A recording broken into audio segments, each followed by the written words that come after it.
말씀 다니엘서 4장 19절에서 37절까지 말씀인데요. 다니엘서 4장 19절에서 37절까지 말씀을 읽도록 하겠습니다. 교독해서 말씀을 읽도록 하겠습니다.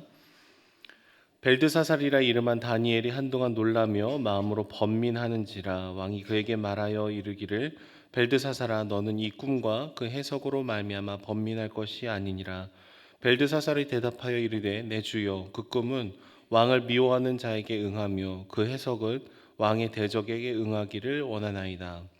왕께서 보신 그 나무가 자라서 견고하여 지고 그 높이는 하늘에 닿았으니 땅끝에서도 보이겠고 그 잎사귀는 아름답고 그 열매는 많아서 만민에 먹을 것이 될 만하고 들짐승은 그 아래 살며 공중에 나는 새는 그 가지에 깃들었나이다. 왕여 이 나무는 곧 왕이시라. 이는 왕이 자라서 견고하여지고 창대하사 하늘에 닿으시며 권세는 땅끝까지 미치심이니이다. 왕이 보신즉 한 순찰자 한 거룩한 자가 하늘에서 내려와서 이르기를 그 나무를 베어 없애라. 그러나 그 뿌리의 그루터기는 땅에 남겨두고 쇠와 놋줄로 동이고 그것을 들풀 가운데에 두라. 그것이 하늘 이슬에 젖고 또 들짐승과 더불어 제 몫을 얻으며 7대를 지내리라 하였나이다. 왕여 그 해석은 이러하니이다. 곧 지극히 높으신 이가 명령하신 것이 내 주 왕에게 미칠 것이라. 왕이 사람에게서 쫓겨나서 들짐승과 함께 살며 소처럼 풀을 먹으며 하늘 이슬에 젖을 것이요 이와 같이 7대를 지낼 것이라. 그때 지극히 높으신 이가 사람의 나라를 다스리시며 자기의 뜻대로 그것을 누구에게든지 주시는 줄 아시리이다. 그 나무 뿌리에 그루터기를 남겨두라 했은즉 하나님이 다스리시는 줄을 왕이 깨달아 두어야 왕의 나라가 견고하리이다. 그런즉 왕이여 내가 아뢰는 것을 받으시고 공의를 행함으로 죄를 사하고 가난한 자를 긍휼히 여김으로 죄악을 사하소서. 그리하시면 왕의 평안함이 혹시 장구하리이다 하니라. 모든 일이 나 느부갓네살 왕에게 임하였느니라. 12달이 지난 후에 내가 바벨론 왕궁 지붕에서 거닐세 나 왕이 말하며 이르되 이 큰 바벨론은 내가 능력과 권세로 건설하여 나의 도성으로 삼고 이것으로 내 위엄의 영광을 나타낸 것이 아니냐 하였더니 이 말이 아직도 나 왕의 입에 있을 때에 하늘에서 소리가 내려 이르되 느부갓네살 왕아 내게 말하노니 나라의 왕위가 내게서 떠났느니라. 사람에게서 쫓겨나서 들짐승과 함께 살면서 소처럼 풀을 먹을 것이요 이와 같이 7대를 지내서 지극히 높으신 이가 사람의 나라를 다스리시며 자기의 뜻대로 누구에게든지 주시는 줄을 알기까지 이르리라 하더라. 바로 그때 이 일이 나 느부갓네살에게 응함으로 내가 사람에게서 쫓겨나서 소처럼 풀을 먹으며 몸이 하늘 이슬에 젖고 머리털이 독수리털과 같이 자랐고 손톱은 새 발톱과 같이 되었더라. 나 느부갓네살이 하늘을 우러러 보았더니 내 총명이 다시 내게로 돌아온지라. 이에 내가 지극히 높으신 이에게 감사하며 경배하였나니 그 권세는 영원한 권세요 그 나라는 대대에 이르리로다. 땅의 모든 사람들을 없는 것 같이 여기시며 하늘의 군대에게든지 땅의 사람에게든지 그는 자기 뜻대로 행하시나니 그의 손을 금하든지 혹시 이르기를 내가 무엇을 하느냐고 할 자가 아무도 없도다. 그때 내 총명이 내게로 돌아왔고 또 내 나라의 영광에 대하여도 내 위엄과 광명이 내게로 찾아왔고 또 나의 모사들과 관원들이 내게 찾아오니 내가 내 나라에서 다시 세움을 받고 또 지극히 위세가 내게 더하였느니 함께 읽겠습니다. 그러므로 지금 나 느부갓네살은 하늘의 왕을 찬양하며 칭송하며 경배하노니 그의 일이 다 진실하고 그의 행하심이 의로우심으로 교만하게 행하는 자를 그가 능히 낮추심이라. 아멘. 마이클 샌델이 쓴 공정하다라는 착각이라는 책을 보면은 우리 삶의 크고 작은 성공과 성취가 오롯이 나의 능력으로부터 비롯된 것이 아니라는 것을 얘기를 합니다. 그러니까 알게 모르게 우리의 부모님, 이웃, 선생님, 친구, 내 주변에 많은 영향을 받은 덕분에 우리가 이런 성취를 이룰 수 있었던 것입니다라고 고백을 하죠. 그 어느 것 하나 다른 사람의 기여 없이는 내 삶이 이렇게 이루어질 수 없었습니다라는 굉장한 겸손한 고백이 오늘날에 필요하다라는 얘기를 합니다. 그래야지만 우리는 내 손에 쥐어진 것들을 가지고 함부로 휘두르지 않고 그것을 나의 특권으로 여기지 않는 건강한 자아를 갖기 때문이죠. 오히려 누군가를 사랑하고 섬기는 통로로 그것을 삼을 수 있겠습니다. 그래서 이 샌델 교수는 명문 대학을 나오든 많은 돈을 가졌든지 간에 이것이 은혜요, 선물임을 깨달아서 우리가 수혜를 입은 이 사회를 섬기고 사랑해야 될 것을 제안을 하고 있습니다. 하지만 대부분의 사람들은 어떨까요? 저를 포함해서 성공하면 대부분 내 덕이다 라고 생각을 하고 교만해지기가 쉽습니다. 또 반대로 어떤 크고 작은 실패를 하면은 너무나 섣부르게 내 탓이다라고 하면서 자기 살을 깎아먹는 경우들이 굉장히 많이 있는 것이죠. 여러분 기억하십시오. 성공을 하든 실패를 하든 모든 것을 나로부터 찾는 것은 우리를 비참하게 만듭니다. 성공하면 교만해지고요. 실패하면 나 자신을 계속해서 정죄하는 모습으로 나아가게 되는 것이죠. 오늘 본문에 나오는 느부갓네살 왕은 자아도취할 만큼 대단한 업적을 이룬 그런 사람이었습니다. 한 개인으로서 모든 것을 이루고 대부분의 것을 소유하고 모든 것을 다 가졌다고 말해도 과언이 아닐 만큼 그 기세가 굉장히 당당했던 왕이었던 것이죠. 그런데 어느 날 꿈을 꾸고 굉장히 두려워하기 시작을 합니다. 우리는 이 내용을 보시면서 모든 힘과 권력과 땅을 갖고 있는 이 왕도 한낱 꿈을 한번 잘못 꾸는 것으로 인해서 두려워한다라는 것을 집중을 해야 됩니다. 모든 것을 다 가져봐도 피조물이고요. 시작과 끝이 정해져 있는 인생인 것뿐이죠. 벨드사살이라고 이름한 다니엘은 이 느부갓네살 왕의 꿈을 해석을 해주고 있습니다. 나무에 해당하는 느부갓네살이 더 높아지고 견고해지고 그 기세가 하늘 위로 올라갈 것을 얘기를 합니다. 그런데 어느 날 순찰자, 한 거룩한 자로 표현이 되어 있는데 그분이 내려와서 나무를 베어 버린다라고 요약을 해볼 수 있겠어요.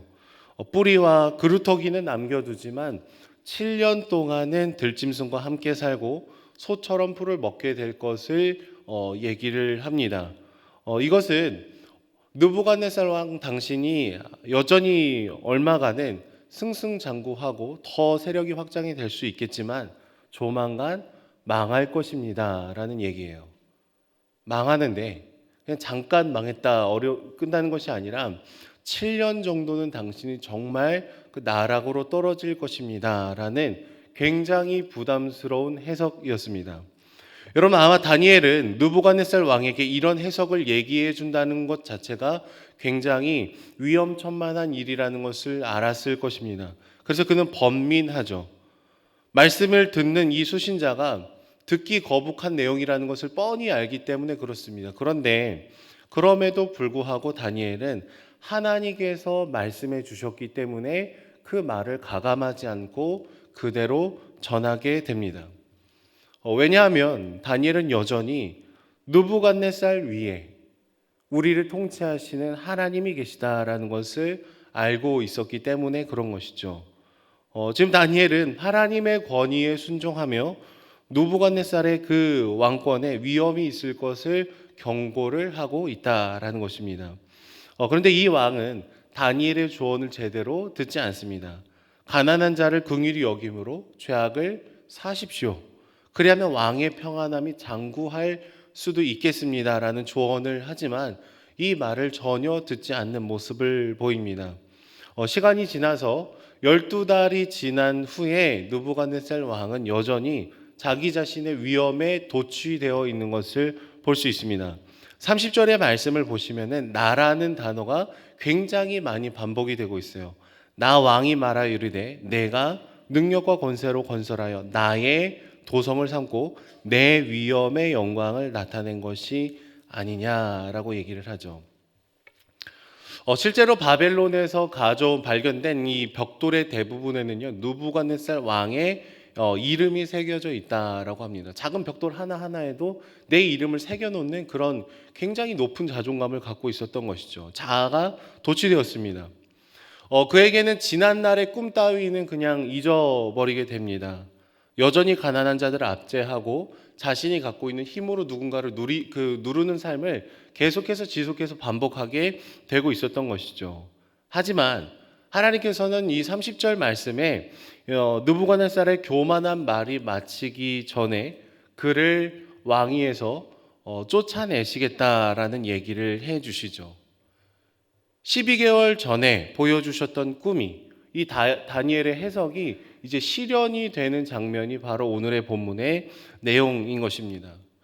저는 왜 12달을 주님께서 기다려 주셨을까 고민을 하면서 마치 시한폭탄처럼 12달이 지나니까 빵 하고 터졌다라기보다 주님께서 12개월의 기간 동안 회개를 하기를 기다리시지 않았을까, 돌이키기를 원하시지 않았을까, 그런 고민을 하게 됐습니다. 하지만 결국 이 왕은 왕위에서 쫓겨나게 되죠. 들짐승처럼 살게 됩니다. 왕의 머리카락이 독수리 털같이 자라게 되고 겉으로 보면 마치 미친 사람처럼 삶의 나락으로 완전히 떨어져 버린 그 삶을 무려 7년이나 살게 됩니다. 실제로 바벨론의 역사에서 이 느부갓네살 왕의 마지막 부분은 이렇게 기록에 별로 남겨놓지 않았다라고 얘기를 합니다. 그래서 성경학자들은 아마도 이 치부를 드러내고 싶지 않아서 그냥 생략하고 뭉뚱그리면서 지나간 것이 아닌가라고 추측을 하곤 합니다. 하지만 하나님께서 정확히 7년이라는 시간이 지나자 그를 복권시킵니다. 이런 과정 속에서 느부갓네살은요, 눈에 보이지도 않고 손에 잡히지도 않지만 여전히 우리 삶을 붙들고 계신 한 분을 굉장히 명확하게 바라보는 일들이 일어나게 되는 것이죠. 37절의 말씀을 보시면 이렇게 얘기해요. 그러므로 지금 나 느부갓네살은 하늘의 왕을 찬양하며 칭송하며 경배하노니 그의 일이 다 진실하고 그의 행하심이 의로우심으로 교만하게 행하는 자를 그가 능히 낮추심이라 라고 얘기를 하고 있어요. 분명히 아까 읽었던 30절의 말씀을 보면은 자기 자신에 심취되어 있던 사람이 7절을 내려오니까 하나님을 경배하는 모습을 보이고 있습니다. 그리고 스스로를 얘기할 때 뭐래요? 교만하게 행하는 자를 낮추신다. 내가 교만했구나. 내가 분수에 넘치는 생각을 했었구나라는 것을 비로소 고백을 하게 되는 것이죠. 여러분, 우리의 삶은 어떻습니까? 서두에 말씀드린 것처럼 사람은 성공하면은 자신에게 공로를 돌리기 쉬운 존재죠. 내가 공부를 잘해서 이 학교에 왔어.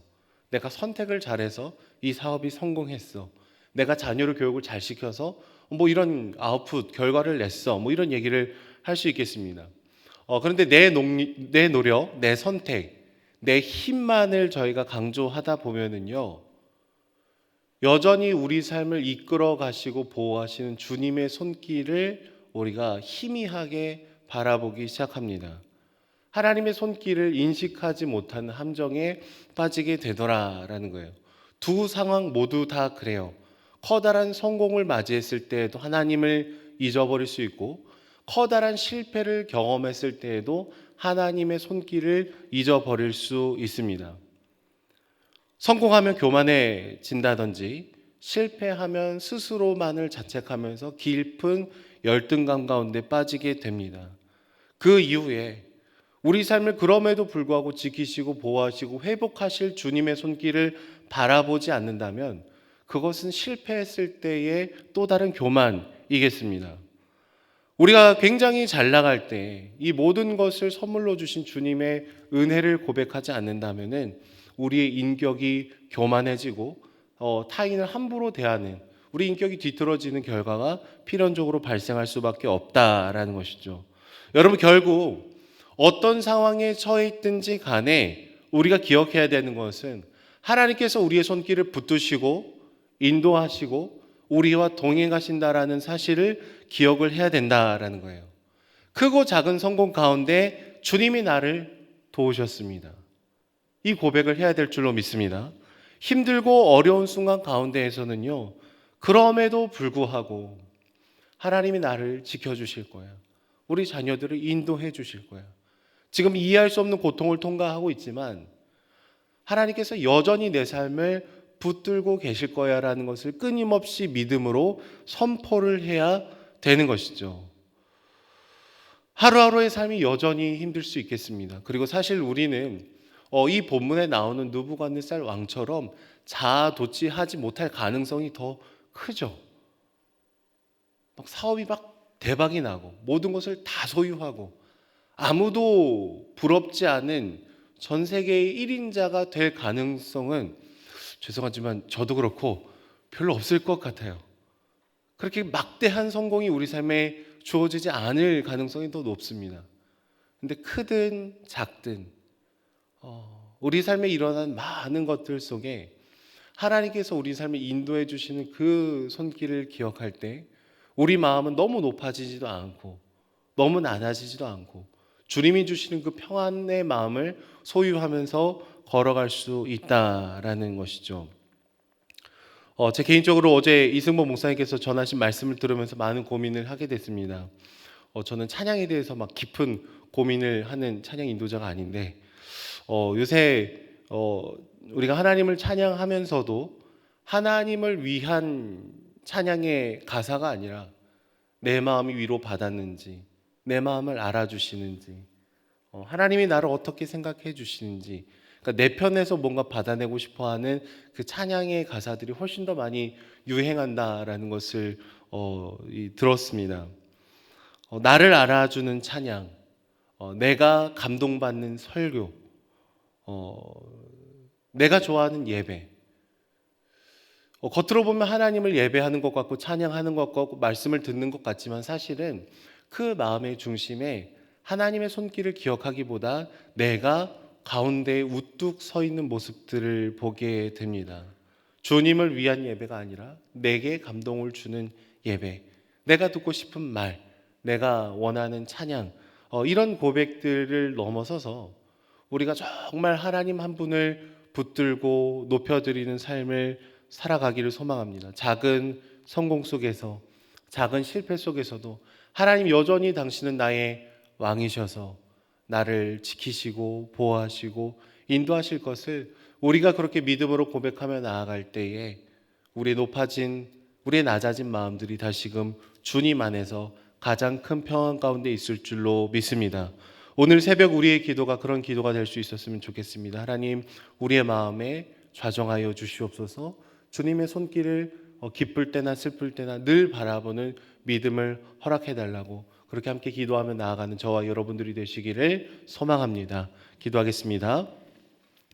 사랑해 주님, 높은 길을 걸을 때에도 주님을 기억하게 하여 주시고 내가 감당하기 힘든 아픔이 있을 때에도 주님의 행하심을 부정하지 않게 하여 주시옵소서. 날마다 우리 삶을 붙들어 주시고 우리와 동행하시는 당신을 바라볼 수 있는 믿음을 발휘할 수 있도록 함께하여 주시며 하나님, 우리가 모든 순간 주님을 우리 마음의 가장 중심부에 모셔드리며 주님과 동행하는 저희들이 될 수 있도록 축복하여 주시옵소서. 날마다 하나님을 더 깊이 경험하는 저희들 될 수 있도록 붙들어 주시고 하나님 한 분만을 기억하고 주님의 손길을 붙들며 걸어가는 저희들이 될 수 있도록 축복하여 주시옵소서. 감사드리며 예수님의 이름으로 기도드립니다. 아멘.